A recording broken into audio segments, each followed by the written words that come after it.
웨스트민스터 신앙고백서 제27장입니다. 자, 오늘은 성례에 관하여 우리가 세례와 성찬을 합니다. 우리가 이제 세례받는 사람들이 아직은 많이 없지만은 계속적으로 하나님께서 이제 보내실 거라 믿고요. 우리는 또 1년에 4번 정도의 성찬식을 합니다. 지금 하는 방식은 좀 빨리 끝나지만 의미 있게 되고요. 또 지나면 또 다른 방식들도 조금 이게 교류 보게 될 건데요.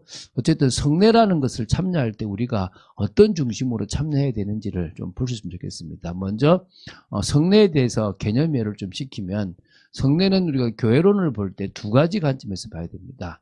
교회의 표준, 교회가 올바른 교회라 그러면은 말씀이 선포되는 거고, 2번째는 성례가 진행되고, 3번째는 이 예배를 중심으로 한, 공적 예배를 중심으로 한 권징이 있어야 된다는 겁니다. 그 3가지인데요. 그 중에서 이 성례가 들어갑니다. 그래서 교회의 표준으로서 올바른 교회라면 당연히 성례를 합니다. 왜냐하면 그 성례가 세례와 성찬을 의미하고, 이것이 예수님께로부터 직접 받은 명령이고 은혜를 받는 방편입니다. 은혜에 대한 방편, 은혜의 방법은 뒤에서 얘기할 거고요. 좀 이어서, 성례는요, 말씀이 보이는 말씀이에요.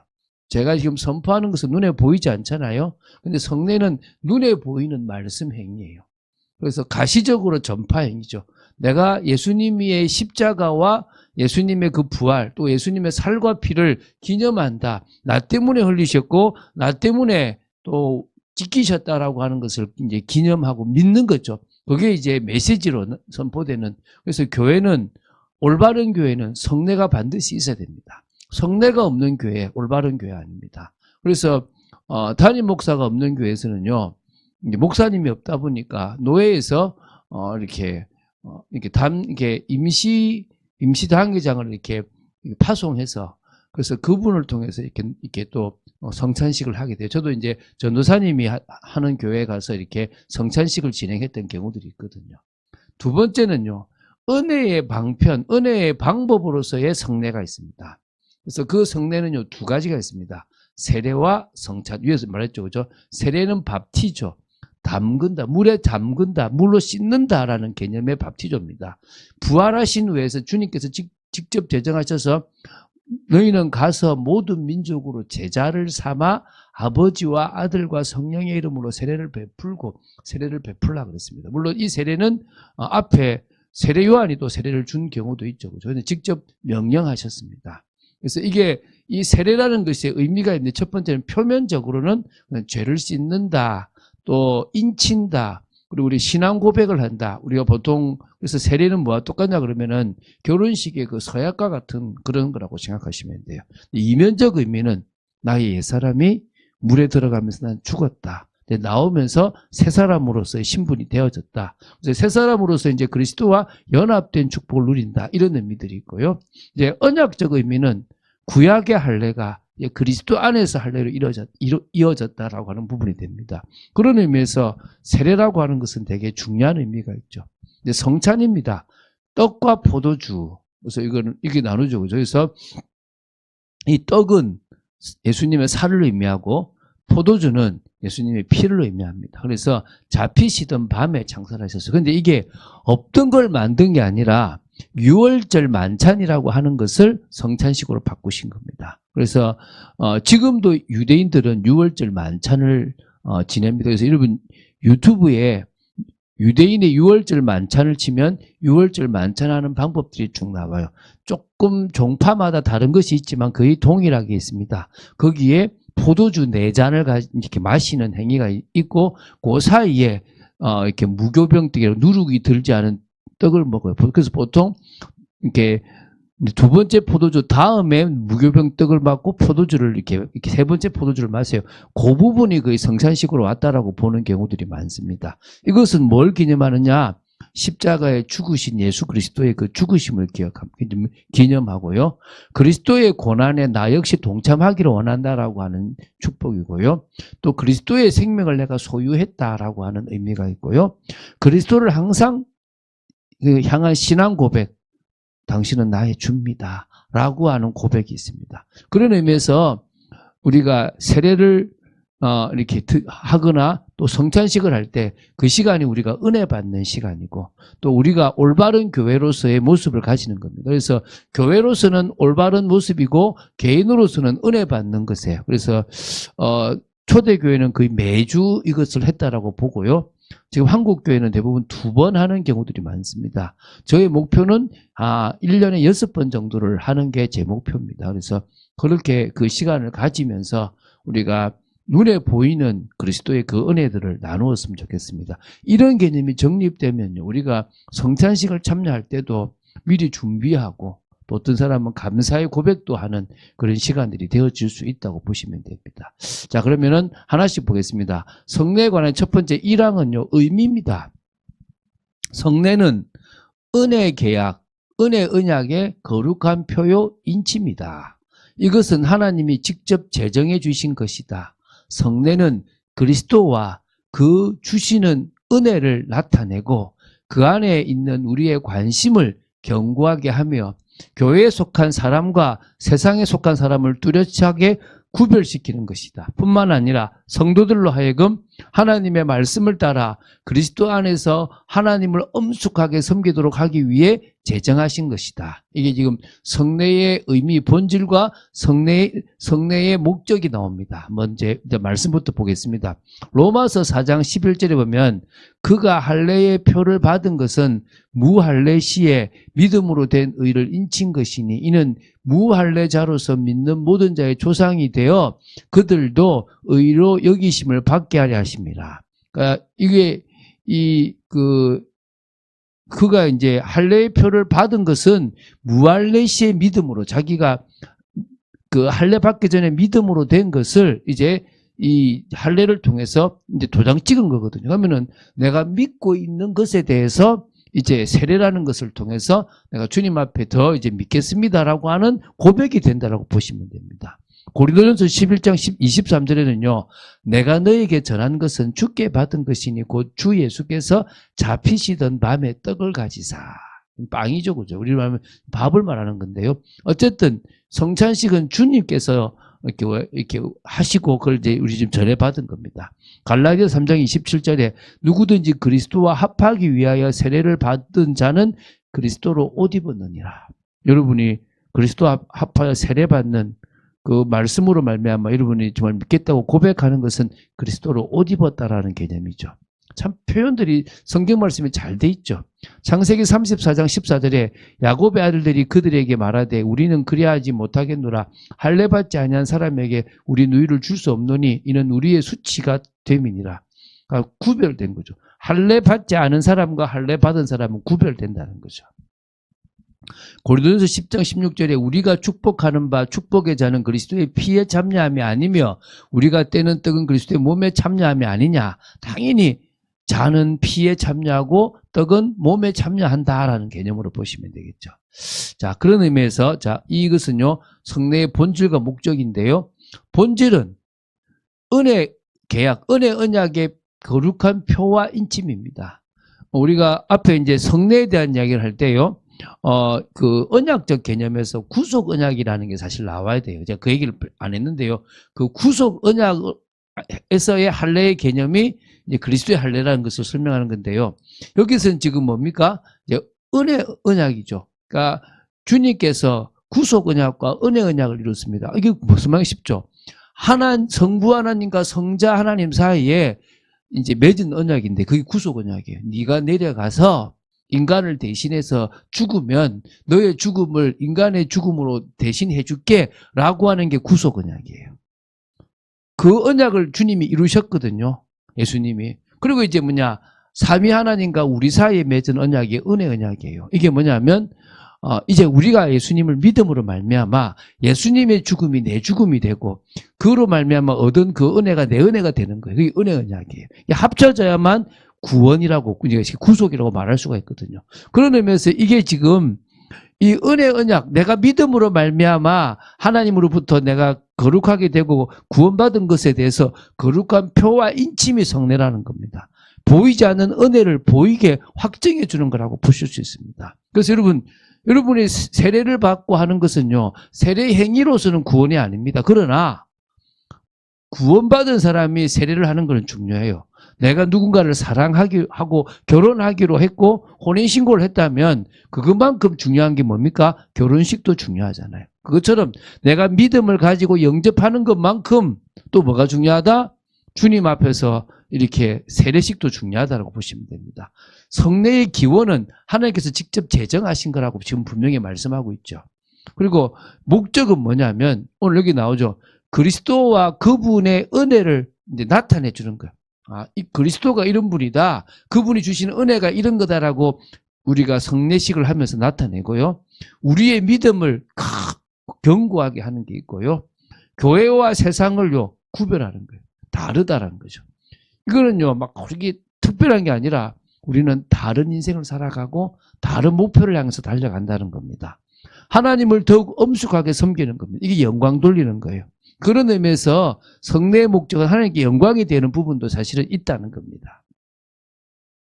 자, 이제 두 번째 2항입니다. 상징적 연합. 이거는 성례적 연합이라고 하기도 하는데요. 읽어보겠습니다. 모든 성례에는 표와 그 뜻하는 것 사이에 영적 관계 또는 성례적 연합, 상징적 연합이 있다. 그러므로 실체, 예수 그리스도의 살과 피의 명칭이 그 표, 성찬의 떡과 포도주로 불려진다. 이게 이제 이거를 너무 심하게 가면 화채설이 돼요. 화채설. 그래서 지금도 개톨릭은요 포도주를 안 해요. 떨어뜨리면 큰일 나니까 예수님 피를 떨어뜨리잖아요. 그래서 그건 성직자들끼리만 먹고 일반 성도들에게는 뭘 주냐면 이렇게 떡 같은 거 요만한 걸 줘요. 이거 딱 그럼 이거 예수님의 피다 살이다 이런 거. 우리도 그렇게 얘기하잖아요. 근데 내가 피가 아니고 피를 의미한다라고 얘기를 하지 피라고 얘기를 안 하는 겁니다. 왜냐하면 피가 돼버리면 이게 이게 피인갑다. 이게 뭐 의미가 있는 걸 착각할 수 있거든요. 그러진 않거든요. 자, 갈라디아서 1장 8절 9절 보면요. 그러나 우리나 혹은 하늘로부터 온 천사라도 우리가 너에게 전한 복음 외에 다른 복음을 전하면 저주를 받을지니라. 저다. 그러니까 바울이 전하고 이 신약 성경에 말하는 복음에 다른 것을 전하면 안 되는 겁니다. 우리가 전에 말하였거니와 내가 지금 다시 말하노니 만일 누구든지 너희가 받은 것 외에 다른 복음을 전하면 저주를 받을지어다. 다른 복음은 없습니다. 예수 십자가의 그 은혜가 복음입니다. 고린도전서 14장 26절에 그런즉 형제들아 어찌할까 너희가 모일 때에 각각 찬송시도 있으며 가르치는 말씀도 있으며 계시도 있으며 방언도 있으며 통역함도 있나니 모든 것을 덕을 세우기에 위하여 하라. 이게요 다 우리가 하는 모든 교회 행위들이 덕을 세우는 거예요. 하나님이 영광 받으실 수 있도록 해야 되는 게 중요한 겁니다. 그런 의미에서요 성례에서 표와 실체 사이에 영적 연합이 있다는 거예요. 표와 실제 관계는 뭐냐? 성례의 표, 겉으로 보이는 요소죠. 이게 뭡니까? 바로 성찬의 떡과 포도주입니다. 근데 그게 실체, 예수 그리스도의 살과 피를 의미합니다. 기념하는 거죠. 그래서 영적 임재설도 막 있고 공제설도 있고 또 막 우리는 기념설도 있는데 우리는 영적 임재설과 기념설 그 사이를 그 두 가지를 절충해서 받아들인다라고 보셔도 돼요. 우리 기독교는요. 그래서 이 성례의 표현의 특징은 뭐가? 그래서 이거는 단순한 상징이 아니라 영적 관계, 성례적 연합입니다. 그래서 이 성례적 연합 때문에 실체의 이름이 표에 적용되는 겁니다. 예수 그리스도의 살과 피를 떡과 포도주로 부르는 겁니다. 떡과 포도주를 그리스도의 살과 피라고 부르는 이유가 이게 그 사이에 관계가 있다는 거예요.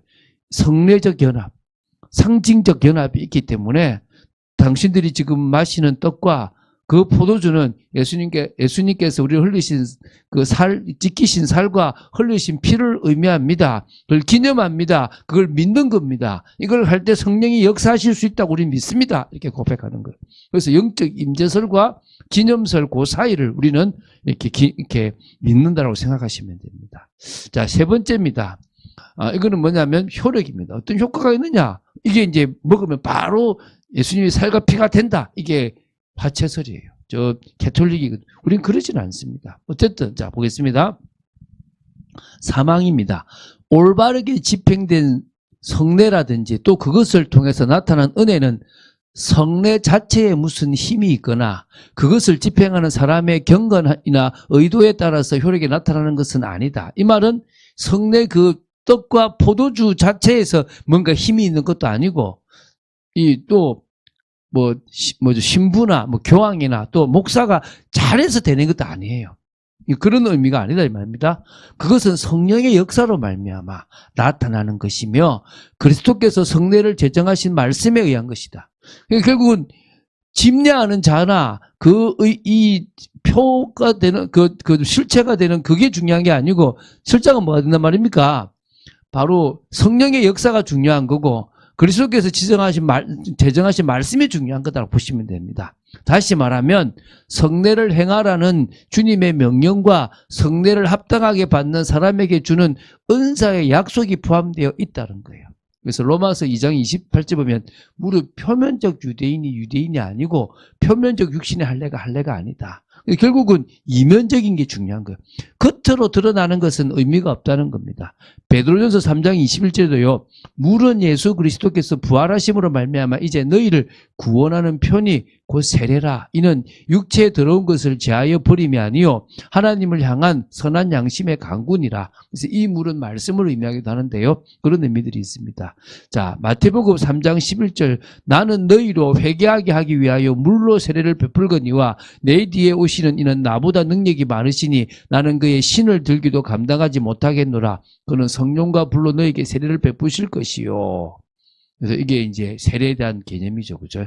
자, 고린도전서 12장 13절에 우리가 유대인이나 헬라인이나 종이나 자유인이나 다 한 성령으로 세례를 받아 한 몸이 되었고 또 한 성령을 마시게 하셨느니라라고 나옵니다. 그런 의미에서요. 성례의 효력과 근원은 성령과 말씀입니다. 말씀에 근거하는 거라고 보시면 됩니다. 그래서 성례의 효력의 근원은 성례 자체에는 능력이 없어요. 물에도 없고 떡에도 없고 포도주에도 없어요.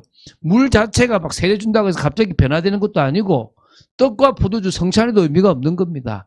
집례자가 막 경건해서 40일 금식 기도를 하고 와야 되는 것도 아니에요. 또 어떻게 하느냐의 의도도 중요한 게 아닙니다. 참된 효력의 원천은 성례의 은혜는 성령의 역사로 나타나는 겁니다. 그리고 그리스도께서 제정하신 말씀, 약속하셨고 명령하신 그것에 근거해서 되어진다라고 보시면 돼요. 이게 전부라는 겁니다. 그러면서요, 말씀과 약속의 결합입니다. 성례에는요, 행하라라고 하는 주님의 명령과 합당하게 받는 자에게 주시는 은혜, 은사의 약속이 포함되어 있다는 거예요. 그런 의미에서 행하라는 대로 행하면 되고요. 그걸 행할 때 은혜, 은사가 우리에게 약속되어지는 겁니다. 그걸 우리가 받아 누릴 수 있다는 거죠. 그런 거지, 막 어떤 이 화채설처럼, 자, 예수님의 살입니다. 갑자기 확 바뀌고 이런 건 아니라고 생각하시면 됩니다. 자, 이제 마지막 하나만 더 보겠는데요. 신약과 구약의 성례들입니다. 앞에는 신약이고 뒤에는 구약인데요. 같은 이제 부분을 보겠습니다. 4장 5장, 4항 5항을 이어서 보겠는데요. 그리스도께서 제정하신 성례식은 오직 두 가지의 성례만이 있다. 세례와 성찬이 그것이다. 이 두 성례는 아무나 베풀지 못하고 반드시 합법적으로 세움을 받은 하나님의 말씀의 사역자인 목사로 말미암아 집행되어야 한다. 현재는 그렇게 그 교회 질서예요. 그리고 구약의 성례도 영적 의미에 있어서 본질적으로 신약의 성례와 같다라고 보시면 됩니다. 그래서 이제 위에 성경 구절을 제가 있는 걸 제가 몰랐는데요. 이게 지금 밑에 것만 했는데 여기 마태복음 28장 19절에는 보면 아버지와 아들과 성령 세례를 베풀라 그랬고요. 그 뒷말씀 비슷한 말씀이라고 생각하면 되고요. 자, 이제 고린도전서 10장 1절부터 4절 보면요. 형제들아 나는 너희가 알지 못하기를 원하지 아니하노니 우리 조상들이 다 구름 아래에 있고 바다 가운데로 지나며 모세에게 속하여 다 구름과 바다에서 세례를 받고 다 같은 신령한 음식을 먹으며 다 같은 신령한 음료를 마셨으니 이는 그들을 따르는 신령한 반석으로부터 마셨음에 그 반석은 곧 그리스도라. 연결되어지는 그림자지만 그게 그리스도로 완성되어진다는 거죠. 고린도전서 5장 7절 8절에는 너희는 누룩 없는 자인데 새 덩이가 되기 위하여 묵은 누룩을 내버리라. 우리의 유월절 양 곧 그리스도께서 희생되셨느니라. 이러므로 우리가 명절을 지키되 묵은 누룩으로도 말고 악하고 악의에 찬 누룩으로도 말고 누룩이 없이 오직 순전함과 진실함의 떡으로 하자 나옵니다. 그래서 신약과 구약이 본질적으로 동일한, 그러니까 형태적으로는 다르지만 본질적으로 영적 의미적으로는 동일한 게 성례인데, 이 성례의 종류와 정당한 집행에 대해서 보겠습니다. 성례의 종류는요, 세례와 성찬입니다. 이거는 그리스도께서 제정하셨습니다. 성례의 집행자는 합법적으로 부름을 받은 말씀의 사역자, 목사에서 집행됩니다. 이게 왜 그러냐?